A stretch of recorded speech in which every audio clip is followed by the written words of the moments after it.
আদালতের সর্বোচ্চ রায়ে নিবন্ধন ফিরে পেল জামায়াতে ইসলামী। জামায়াতের আপিল মঞ্জুর।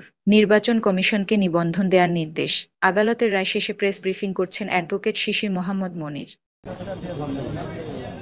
বাংলাদেশ জামায়াতে ইসলামী আজকে বাংলাদেশের সর্বোচ্চ আদালতের রায়ের মাধ্যমে তার নিবন্ধন কেড়ে নেওয়া হয়েছিল।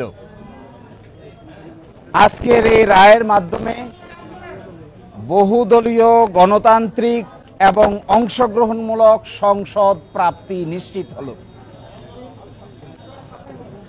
আমরা আশা করি এই রায়ের পরে বাংলাদেশে সঠিক নির্বাচনের মাধ্যমে প্রাণবন্ত সংসদ গঠিত হবে। শেষে সকলেই তাদের ইচ্ছা অনুযায়ী ভোটাধিকার প্রয়োগ করে জামায়াতে ইসলামীর নেতৃবৃন্দকে বেছে নিবেন, এটা আমরা প্রত্যাশা করি।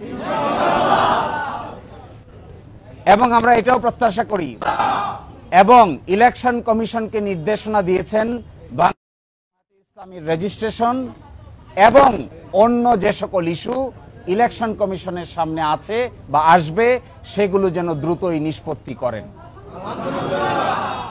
এর এই মাধ্যমে আজকে বাংলাদেশ জামায়াতে ইসলামী তার নিবন্ধন ফিরে পেল এবং প্রতীকের ব্যাপারটিও ইলেকশন কমিশনের সামনে রেফার করা হলো আদার ইস্যু হিসেবে।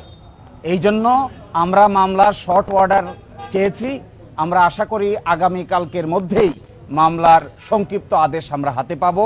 এই সংক্ষিপ্ত আদেশ আমরা ইলেকশন কমিশনের কাছে অ্যাপ্রোচ করব। বাকিটা ইলেকশন কমিশন আইন অনুযায়ী অতি দ্রুত জামাতের নিবন্ধন এবং জামাতের প্রতীক বুঝিয়ে দিবেন, এটা আমরা প্রত্যাশা করি।